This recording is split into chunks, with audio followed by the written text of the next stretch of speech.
बदलते भारत की शान।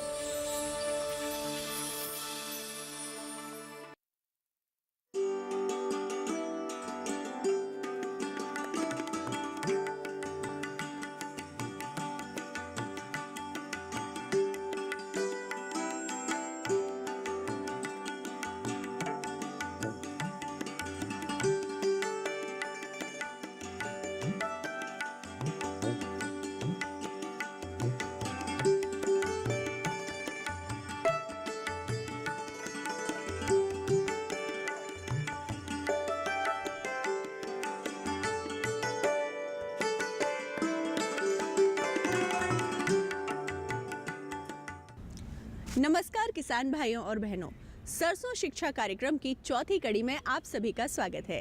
पिछली कड़ी में हमने जाना था सरसों की फसल में लगने वाले विभिन्न रोगों और उनके उपचार के विषय में। आज की कड़ी में जानेंगे सरसों की फसल में लगने वाले कीटों, ओरोबंकी खरपतवार और मौन पालन के विषय में। पिछली कड़ियों में हमने किस्मों के चयन, बीजोपचार, खेत की तैयारी, बुवाई, सिंचाई, फसल में लगने वाले रोग और थायो यूरिया के प्रयोग के बारे में जाना। इस समय फसल में किए जाने वाले समेकित कार्य हो चुके हैं और कई स्थानों पर फसल कटने के लिए तैयार हो रही है। लेकिन जिन किसान भाई बहनों ने बुवाई में देरी की थी, उन्हें कुछ समस्याओं का सामना करना पड़ रहा है। इस समय सरसों की फसल में क्या समस्या आ रही है, इन पर भी हमें ध्यान देना आवश्यक है। ये समय सरसों की फसल में कीटों के प्रकोप का समय है और इन कीटों में प्रमुख हैं माहू और चेपा। आइए संस्थान के प्रधान वैज्ञानिक डॉक्टर पंकज शर्मा से जानते हैं कैसे करें इन कीटों से अपनी फसल का बचाव। किसान भाइयों, आज हम जो चर्चा करने जा रहे हैं वह है सरसों के अंदर लगने वाला एक प्रमुख कीट जो कि इस समय बहुतायत से दिखाई देने लगता है और आगे चल कर के सरसों का जो उत्पादन है उसमें विपरीत प्रभाव डालता है। जी हाँ, हम चर्चा कर रहे हैं आज सरसों के माहू चेपा कीट की, जिसे एफिड के नाम से भी जाना जाता है। किसान भाइयों, इस समय जब वातावरण में थोड़ा सा बदलाव आने लगा है, ठंड कम होने लगी है, थोड़ी बदली युक्त मौसम रहा है, हल्की बारिश भी हुई है, तो इस समय एक प्रमुख कीट जिसे हम बता रहा हूँ कि जो चर्चा जिसकी हम कर रहे हैं वो है माहू चेपा। और इस माहू चेपा के बारे में आप सभी लोग जानते हैं कि यह कीट बहुत ही कोमल शरीर का, जैसा कि आप ये देख रहे हैं, बहुत ही कोमल शरीर का हल्के हरे रंग का कीट है। और यह कीट यहाँ पर उत्पन्न नहीं होकर के यह दूसरे प्रदेशों से, जहाँ पर ठंड रहती है, वहाँ से ठंडी हवाओं के साथ में जहाँ पे सरसों उत्पादक क्षेत्र हैं वहाँ पर शुरुआत में दिखाई देता है। शुरुआत इसकी हमेशा उत्तरी पश्चिमी दिशा से खेत के किनारे की तरफ से दिखाई देता है, यानी जिधर से ठंडी हवाएं आती हैं उस तरफ से इसका प्रकोप दिखाई देता है। और साथ ही ये जो किनारे के जो पौधे होते हैं इनमें सबसे पहले आता है और धीरे धीरे करके जैसा मौसम इसके लिए अनुकूल रहता है वैसे वैसे करके ये तेज़ी से पूरे खेत के अंदर या पूरी सरसों की फसल में फैलने लगता है।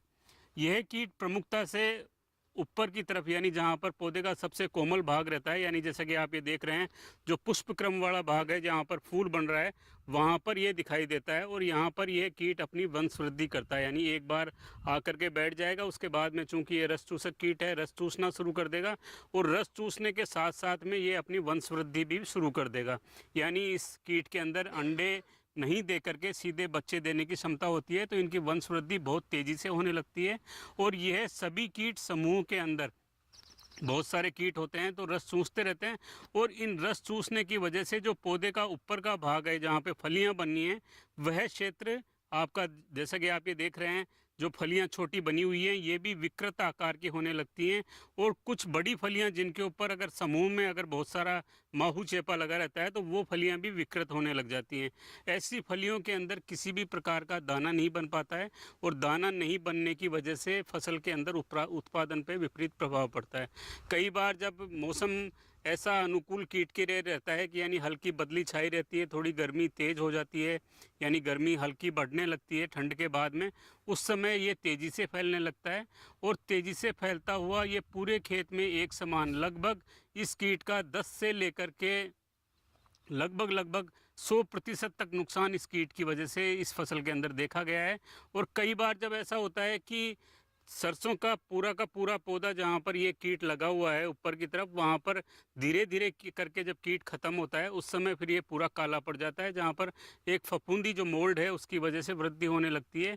और इन दानों के अंदर जो जहाँ पर एफिड की वजह से या माहू की वजह से जो कीट लगा था उसकी वजह से जो फलियां बनी हैं, जिनकी फलियों में नुकसान हुआ है, उनमें तेल की मात्रा भी 10% तक कम हो जाती है। यानी कि कुल मिलाकर के अगर हम यह बात करें कि सरसों की फसल में जो माहू चेपा है इसकी वजह से बहुत अधिक नुकसान होता है। कई बार ऐसा होता है कि मौसम अनुकूल नहीं होता है, उस वजह से कीट अधिक नुकसान नहीं कर पाता है तो फसल बच भी जाती है। लेकिन कई बार जब कीट के लिए अनुकूल मौसम होता है तो यह नुकसान जो है लगभग 100% तक फसल के अंदर देखा जाता है। चूँकि यह कीट रस चूसक है, तेज़ी से वंश वृद्धि करता है और किनारे पे सबसे पहले आता है, तो इसके प्रबंधन उपाय में भी हमको यह ध्यान रखना है कि आप शुरुआती अवस्था के अंदर, जैसे आपको लगता है कि मौसम बदलने लगा है या आपको लगता है कि उत्तरी पश्चिमी दिशा खेत के किनारे की तरफ आप जा कर के देखते हैं और हल्के हल्के से 1-2 कीट पुष्प क्रम में दिखाई देते हैं, उसी समय आप इन टहनियों को, जिनके ऊपर 1-2 कीट आए हुए होते हैं, इनको इस प्रकार से ऊपर की तरफ से तोड़ लें। तोड़ करके इनको इकट्ठा करते जाएं बाल्टी के अंदर और इनको कहीं पर ले जा करके मिट्टी में दबा देवें ताकि इनकी वंश वृद्धि वहीं पर रुक जाए। तो यह कार्य है बहुत ही शुरुआती में करने का। लेकिन अगर आपको लगता है कि खेत के एक मेड़ से दूसरी मेड़ तक अगर 5-7 लाइनों तक इस कीट का प्रकोप हो रखा है, तो ऐसी स्थिति के अंदर आप इनको टहनियों को नहीं तोड़ें और खेत के किनारे किनारे की तरफ से चलते हुए आप एक बार स्प्रे करें। और यह छिड़काव जो आप करेंगे, पर्णीय छिड़काव, यह खेत के किनारे की तरफ से आपको डाइमेथोएट रोगोर नामक एक कीटनाशक है, जिसे 1 ml प्रति लीटर पानी की दर से घोल बना करके इसका छिड़काव आपको खेत के किनारे किनारे करना है। इससे यह होगा कि जो शुरुआत में जो कीट आया हुआ है वो कीट वहीं पर प्रबंध हो जाएगा, यानी कीट का फैलाव आगे नहीं हो पाएगा। और जो नया कीट आ रहा है वह कीट भी जहाँ पर दवा छिड़की हुई है, कीटनाशक छिड़का हुआ है, वहाँ पर उस छिड़काव की वजह से कीट वहाँ पर नहीं बैठ पाएगा। तो इस प्रकार से आप शुरुआती अवस्था के अंदर इसका प्रबंधन कर पाते हैं। लेकिन अगर आपको लगता है कि पूरे खेत में एक समान फैल गया है, तब भी आपको रोगोर डाइमेथोएट नामक जो कीटनाशक है ये 1 ml प्रति लीटर पानी की दर से घोल बना करके छिड़काव करें। और या फिर इसके लिए अतिरिक्त आप अगर कीटनाशकों का प्रयोग नहीं करना चाहते हैं तो आप शुरुआती अवस्था के अंदर NSKE जो नीम सीड कर्नेल एक्सट्रैक्ट होता है, जो नीम से तैयार होता है, या नीम ऑयल होता है, यह आप 5 ml प्रति लीटर पानी की दर से घोल बना करके इसका छिड़काव करें। उससे भी आप आसानी से माहू चेपा का प्रबंधन कर सकते हैं। साथ ही किसान भाइयों, आपको ये जानने की बहुत ज़रूरत है कि इस समय बहुत सारे मित्र कीट भी इन कीटों को खाने के लिए, माहू चेपा को खाने के लिए फसल में दिखाई देते हैं, जिनमें लेडी बर्ड बीटल, कोक्सिनेला सप्टम पंक्टेटा या ग्रेन लेसविंग, इस प्रकार के क्राइसोपर्ला, ये इस प्रकार के कीट हैं जो माहू चेपा को खाते रहते हैं। तो अगर इन कीटों की संख्या फसल में बहुत अधिक रहती है या काफ़ी दिखाई दे रहे हों, ऐसी अवस्था में आप कीटनाशकों का प्रयोग नहीं करें। उसके अतिरिक्त आप NSKE जो मैंने बताया नीम आधारित जो कीटनाशक हैं उनको प्रयोग कर सकते हैं। साथ ही किसान भाइयों, सबसे जागरूक रहने वाली बात यह है, चूँकि हमारे इस खेत के अंदर जहाँ पे सरसों उगी हुई है और फूल आ रहा है, उस समय मधुमक्खियाँ बहुतायत से आती हैं और मधुमक्खी परागण की क्रिया द्वारा फसल के अंदर उपज में वृद्धि करती है। तो अगर आप किसी भी प्रकार का कीटनाशक का छिड़काव करते हैं तो वह मधुमक्खी के ऊपर भी विपरीत प्रभाव डालता है। तो आप लोगों से एक गुजारिश और एक सलाह ये है कि आप कभी भी इस कीट के प्रबंधन के लिए, माहू चेपा के लिए, कभी भी इमिडाक्लोपिड, थाइमेथोक्सोम नामक जो कीटनाशक हैं उनका प्रयोग नहीं करें, चूँकि इन कीटनाशकों की वजह से मधुमक्खी के ऊपर विपरीत प्रभाव पड़ता है और यह विपरीत प्रभाव की वजह से मधुमक्खी फिर खेत में नहीं आती है। अतः आप हल्के कीटनाशक, जिसमें मैंने आपको बताया कि आप नीम आधारित कीटनाशकों का प्रयोग कर सकते हैं या फिर रोगोर का स्प्रे कर सकते हैं। साथ ही जब भी आप छिड़काव करें तो सबसे ज़रूरी सावधानी यह है कि आपको छिड़काव कब करना है। छिड़काव करना है आपको शाम के समय, यानी जब मधुमक्खी खेत से लौट करके अपने घरों की तरफ चली जाती है, बक्सों की तरफ चली जाती है, तो आपको लगभग शाम के 4 से 5 बजे के बाद में किसी भी प्रकार के कीटनाशक का छिड़काव करना है। अगर आप सुबह इन कीटनाशकों का छिड़काव करते हैं या दोपहर में छिड़काव करते हैं तो उससे मधुमक्खियाँ भी धीरे धीरे करके ख़त्म होने लगती हैं। तो मधुमक्खी को भी बचाना हम ही लोगों की जिम्मेदारी है और साथ में हमारी सरसों का उत्पादन हमको अच्छा लेना है। तो आपको समय रहते कीट नियंत्रण, खास तौर से माहू चेपा का जो नियंत्रण है, अगर आप समय रहते कर पाते हैं तो आप आसानी से सरसों की फसल में अच्छा उत्पादन और अच्छा मुनाफा आप सरसों की फसल से ले सकते हैं।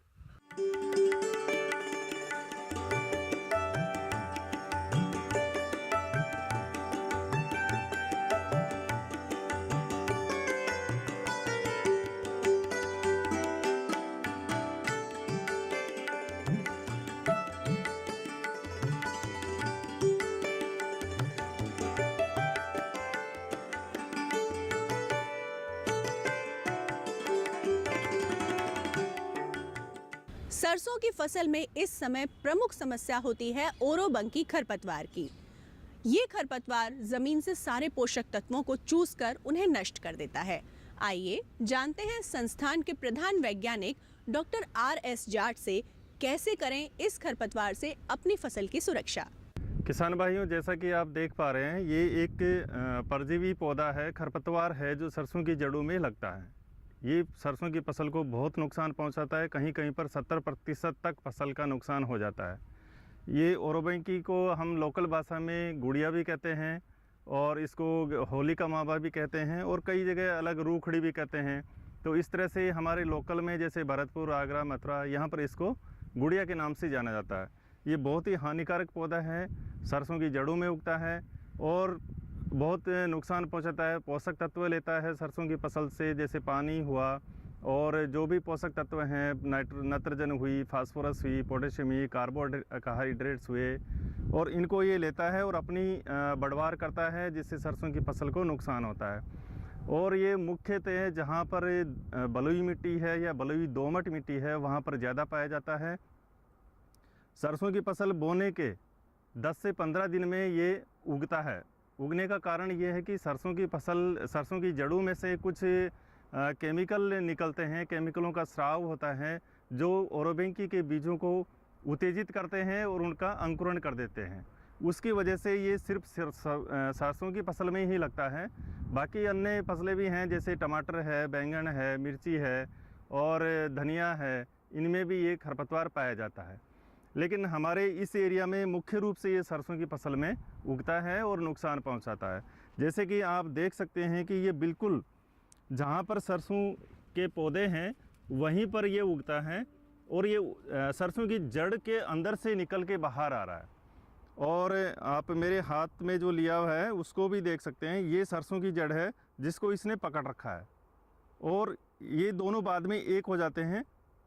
सरसों की जड़ ओरोबंकी की इस गांठ से मिल जाती है और सारे पोषक तत्व जो सरसों की जड़ में है वो खींचती रहती है, मतलब अपना ये भोजन इससे ग्रहण करती है सरसों की जड़ से। तो इस तरह से ये सरसों की फसल को फिर कमज़ोर कर देता है, शाखाएं कम बनती है, बढ़वार कम होती है, फिर फलियां कम लगती है और इस तरह से एक तरह से बिल्कुल कैंसर की जैसे होता है। ये जैसे आदमी में कैंसर लग जाता है, एक बार अपनी ग्रोथ करता रहता है और इंसान को कमज़ोर कर देता है, उसी तरह से ये सरसों की फसल में नुकसान करता है। हमारे राजस्थान में मुख्य रूप से करीब 1 से 1.5 मिलियन हेक्टेयर एरिया इस खरपतवार की वजह से प्रभावित है सरसों की फसल के अंदर, और ये काफ़ी नुकसान कर रहा है और दिनों दिन इसकी जो प्रकोप है वो बढ़ता जा रहा है। जैसे हमारे फार्म में पहले यहाँ नहीं था, लेकिन अभी यहाँ भी देखा जा रहा है कि इसकी काफ़ी संख्या है हमारे फार्म में। और आसपास के एरिया में भी, जैसे गंभीर नदी का एरिया है, वहाँ पर काफ़ी है क्योंकि वहाँ बलुई मिट्टी है, इसलिए ये बहुत ज़्यादा वहाँ पर इसका प्रकोप है और ये बहुत नुकसान पहुँचा रहा है। आने वाले समय में हो सकता है इसका और भी ज़्यादा प्रकोप हो। और अगर हम इसके नियंत्रण की बात करें तो वैसे तो इसका कोई भी रासायनिक नियंत्रण अभी तक ईजाद नहीं हुआ है, लेकिन फिर भी हम फसल चक्र अपना के, जैसे बरसात के मौसम में आप कोई भी तिलहन, जैसे तिल की फसल ले सकते हैं और उसकी तिल की फसल लेने के बाद में इसका प्रकोप कम होता है। और रबी की फसल में भी हम फसल चक्र अपना सकते हैं, जैसे एक साल हमने सरसों नहीं ली और उसकी जगह हमने जैसे मसूर ले ली या हमने गेहूं लगा दिया, तो इस तरह से इसकी जो पौधों की जनसंख्या है वो हम कम कर सकते हैं। दूसरा इसका ये है कि अगर गर्मी के मौसम में गहरी जुताई करते हैं तो इसके जो बीज हैं, जो सतह के बीज हैं, वो नीचे गहरी उसमें चले जाएंगे और अधिक गहराई पर जाने की वजह से उनका अंकुरण नहीं होगा। तो इस तरह से भी इसका नियंत्रण कर सकते हैं।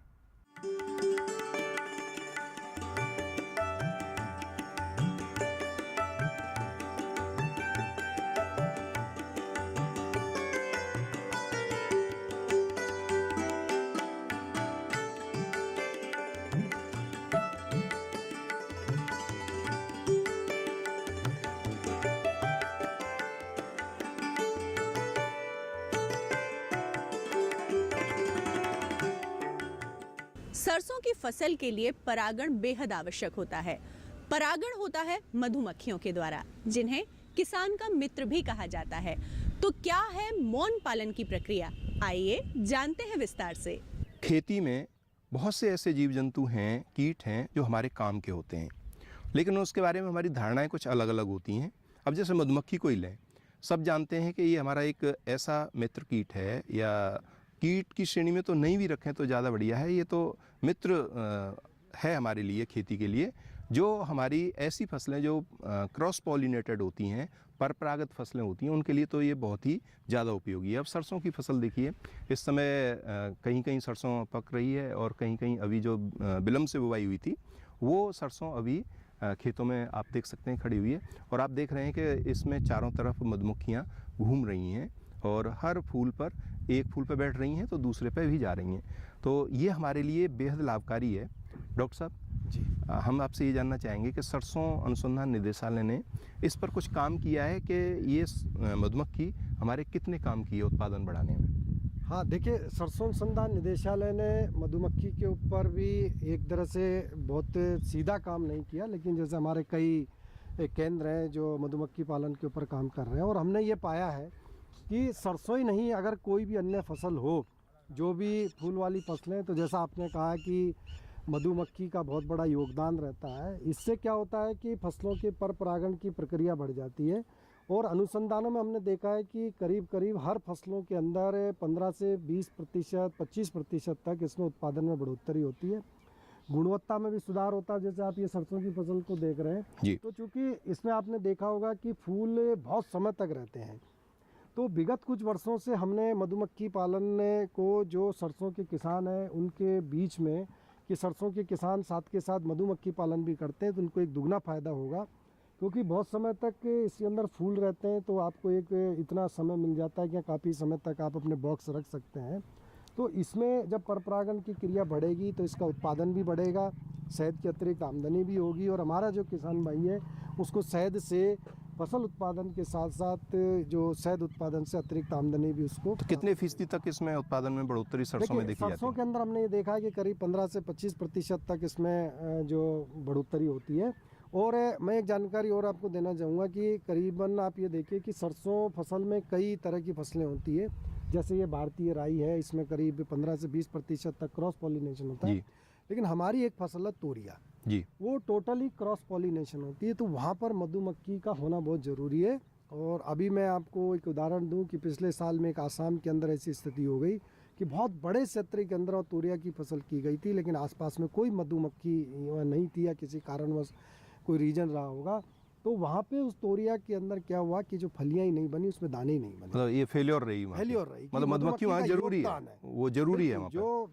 जो क्रॉस पॉलिनेशन की फसलें हैं उसमें तो होना बहुत ज़रूरी है, और अगर मधुमक्खियाँ नहीं होगी तो हमारा जीवन एक तरह से समाप्त हो जाएगा, क्योंकि इनका जो प्रकृति के हिसाब से बहुत बड़ा योगदान है कि इनकी जो क्रियाएँ हैं, जो वैज्ञानिक हैं जो मधुमक्खियों पर काम करते हैं वो बताते हैं कि इनका क्या महत्व है उस तरीके से। तो जैसे 15 से 20%, 25% तक की जो उपज में बढ़ोतरी होती है, अब ये है कि मधुमक्खी पालन का जो काम करते हैं, अब जैसे हम तो जहाँ खड़े हुए हैं वहाँ तो बक्से रखे हुए हैं, अभी हम उनको भी देखेंगे, तो अब ये तो नैसर्गिक रूप से तो वो चीज़ नहीं है, क्योंकि कीटनाशियों का बहुत इस्तेमाल होता है। तो ज़रूरत इस बात की है कि सरसों उत्पादक क्षेत्रों में जो सरसों की खेती कर रहे हैं किसान भाई, वो मधुमक्खी पालन को भी बिल्कुल अपनाएं जी, उससे हाँ देखिए दोहरा लाभ होगा। पहले तो दो चीज़ें मैं आपको बता दूं कि एक तो सर मधुमक्खी पालन में फ़ायदा क्या है कि कोई भी भूमिहीन किसान हो जी, बेरोजगार हो, महिलाएं हो,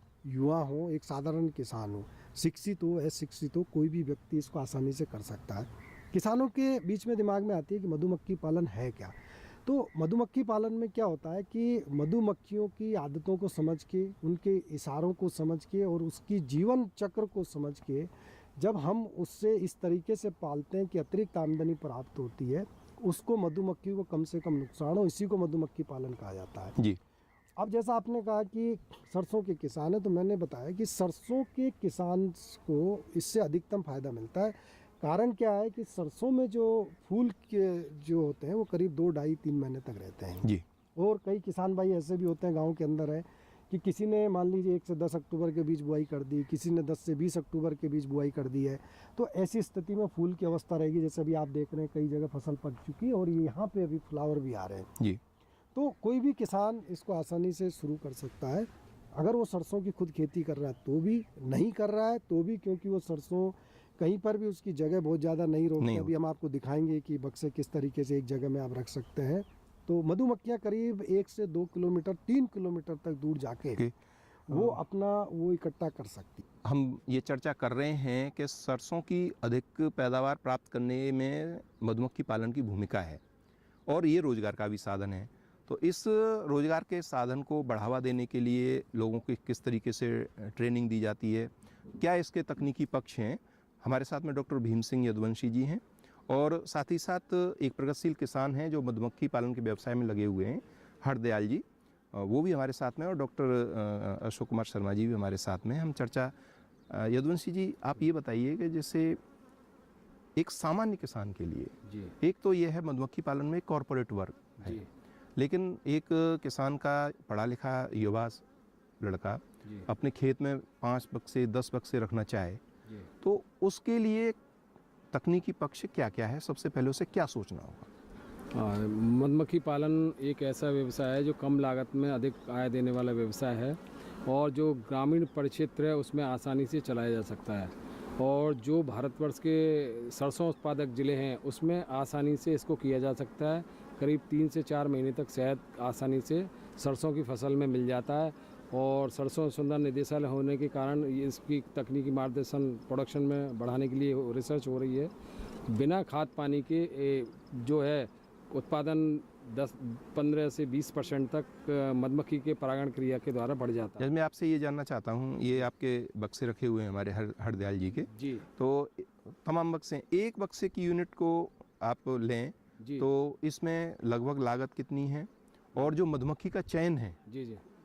उसके लिए हमें क्या सावधानी बरतनी है? अभी जो भारत सरकार के तहत जो नियम बनाए गए हैं कि इस मधुमक्खी का जो एक बॉक्स है वो करीब 4,000 रुपये की कॉस्ट निर्धारित की गई है। मैं मधुमक्खी के जी, मैं मधुमक्खी के, जिसमें 10 फ्रेम मक्खियाँ आती हैं और एक सुपर और बॉक्स मिलता है 2,000 रुपये का। इस तरह से 4,000 रुपये का एक बॉक्स आता है और उस बॉक्स से जो हाइव्स बोलते हैं उससे 25 किलो से 30 किलो तक शहद आसानी से हमारा बी कीपर्स साल भर में प्राप्त कर लेता है एक बक्से से। जी।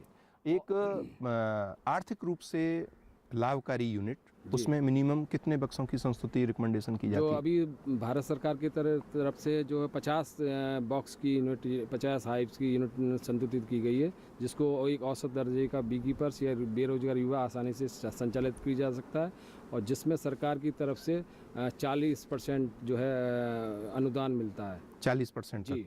और 60% किसान इसकी को कुल 50 बक्सों की लागत फिर अनुदान 50 बॉक्सों की कुल लागत 2 लाख रुपए आती है और जिसमें से 80,000 रुपये किसान को अनुदान मिल जाता है सरकार की। 1,20,000 1,20,000 जो है फार्मर्स को लगाना पड़ता है। ट्रेनिंग का पार्ट क्या है इसमें? ट्रेनिंग की पार्ट इसकी ये 3 से 5 दिवसीय ट्रेनिंग प्रोग्राम होती है और उसमें जो चयन प्रक्रिया में जो ये जिनकी युवाओं की रुचि रहती है मधुमक्खी पालन के क्षेत्र में, उसमें 3 दिवसीय ट्रेनिंग प्रारंभ कराई जाती है और उनको ट्रेनिंग के साथ साथ ये बताया जाता है कि किस तरह से बॉक्स स्थापित होते हैं, किस तरह से इनका रखरखाव होता है और किस तरह से ऋतु का जो है मैनेजमेंट होता है क्या, और कौन कौन सी फसल में नेक्टर मिलता है, कौन सी में पॉलन मिलता है और कहाँ रखने में फ़ायदा है, कहाँ नहीं। गर्मी के सीज़न में गर्मी का हम मैनेजमेंट बताते हैं, सर्दी के सीज़न में सर्दी का मैनेजमेंट बताते हैं और बसंत ऋतु में बसंत ऋतु का।